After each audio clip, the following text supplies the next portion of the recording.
Of you. నా చిన్న కంచు కంఠంలో 5 నిమిషాలు మాట్లాడేసి మంచి కంటెంట్ అందించి మీలో ఒక వినూత్నమైన మార్పు తీసుకురావడానికి నాకు ఇచ్చిన ఈ చిన్న టైంలో నేను చెప్పే విషయాలన్నీ మీకు చెప్పేస్తాను. ఫస్ట్ ఆఫ్ ఆల్ ఏంటి అని అంటే మెయిన్ ఇంపార్టెంట్ మన గుంతకల్ సబ్ డివిజన్ లో శక్తి టీమ్ అనేది ఒకటి ఫామ్ అయింది. శక్తి టీమ్ యొక్క ముఖ్య ఉద్దేశం ఏంటి అని అంటే ఎక్కడైనా సరే ఇండివిజువల్స్ ఎవరైతే ఉంటారో అమ్మాయిల పట్ల ముఖ్యంగా వాళ్ళ మాటల ద్వారా, వాళ్ళ చేతల ద్వారా, వాళ్ళ చూపుల ద్వారా, వాళ్ళ ద్వారా మీకు ఎటువంటి ఇబ్బంది వచ్చినా తప్పనిసరిగా మీరు శక్తి టీమ్ ఇన్ఫార్మ్ చేయొచ్చు. ఓకేనా? ముఖ్యంగా గుంతకల్ సబ్ డివిజన్ లో శక్తి టీమ్ ఇన్ఛార్జ్ గా పద్మ మేడం గారు ఉన్నారు. అలాగే ప్రతి స్టేషన్ కి కూడా ఇన్ఛార్జెస్ సిఐ స్థాయి అధికారులు ఉంటారు. మీరు ఎవరికైనా కూడా మీకు వచ్చిన సమస్యని చెప్పచ్చు. దాంతో పాటుగా శక్తి యాప్ అనేది ప్లే స్టోర్ లో డౌన్లోడ్ చేసుకుని అందులో ఉన్న ప్రతి ఒక్క అంశాన్ని మీరు ఉపయోగించుకొని పోలీస్ వారి యొక్క సహాయ సహకారాలు కూడా పొందే అవకాశం అనేది ఉంటుందన్నమాట. ఓకేనా? ఎత్ర నాయంతు పూజ్యంతే రమంతే తత్ర దేవతః. ఎక్కడ అమ్మాయిలు కానీ ఎవరైనా కానీ ఇక్కడ నేను ఏమంటున్నానంటే ఈ శ్లోకం నేను చెప్పింది కాదు, మన వేదాలు కూడా చెప్తున్నాయి. ఎక్కడైతే ఆడవారు పూజింపబడతారో అక్కడ దేవతలు కొలువై ఉంటారనేది. అందుకే ఈ రోజు ఈ కార్యక్రమాన్ని మన దేశవ్యాప్తంగా కూడా మన అనంతపురం జిల్లాలో నిర్వహించడానికి ఒకే ఒక కారణం ఏంటి అని అంటే పురుషులతో సమానంగా అమ్మాయిలు కూడా విద్యలో కావచ్చు, ఏదైనా బిజినెస్ లో కావచ్చు, దేంట్లో అయినా కూడా సమానంగా రావాలి. అప్పుడే అభివృద్ధి అనేది 100% చేరుతుందనే ఒక గొప్ప సంకల్పంతోనే ఇలాంటి కార్యక్రమాలను నిర్వహిస్తుంటారు. ఇలాంటి ఈ కార్యక్రమంలో ఇంకా మీరు తెలుసుకోవాల్సింది ఏంటంటే చూడండి ఒకటి గుర్తుపెట్టుకోండి, రూపాయికి బొమ్మ కొలుసు ఎలాంటివో ఒక వ్యక్తిలో మంచి చెడు కూడా అలాంటివే. అర్థమవుతుందా?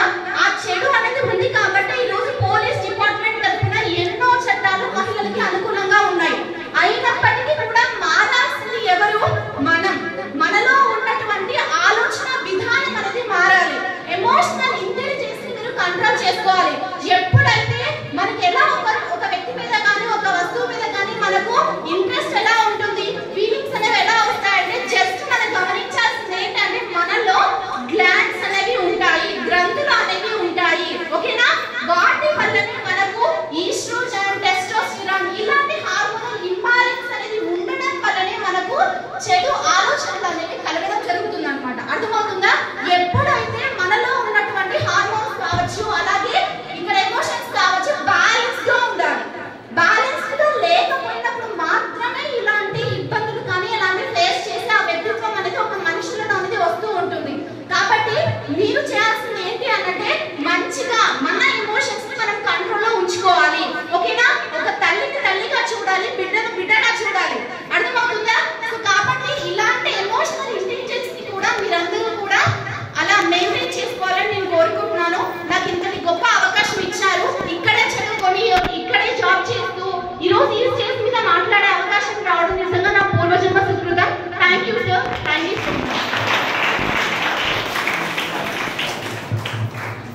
థ్యాంక్ యూ మా. కంచు కంఠం, చిచ్చారు పిడుగు, వాటన్నిటికీ ఉదాహరణ మనమా అని కనిపిస్తాను. చాలా చక్కగా అమ్మాయి ఇన్స్పైర్ చేసింది మిమ్మల్ని అందరినీ నేను భావిస్తున్నాను. మరి మనలో కూడా అలాంటి ఉత్సాహం రావాలి, తప్పనిసరిగా ఒక మంచి స్థాయికి రావాలని ఇక్కడ ఉన్న వారందరూ కూడా మిమ్మల్ని జీవిస్తున్నారు. సరే, కార్యక్రమంలో భాగంగా ఫీడ్బ్యాక్ బై స్టూడెంట్స్.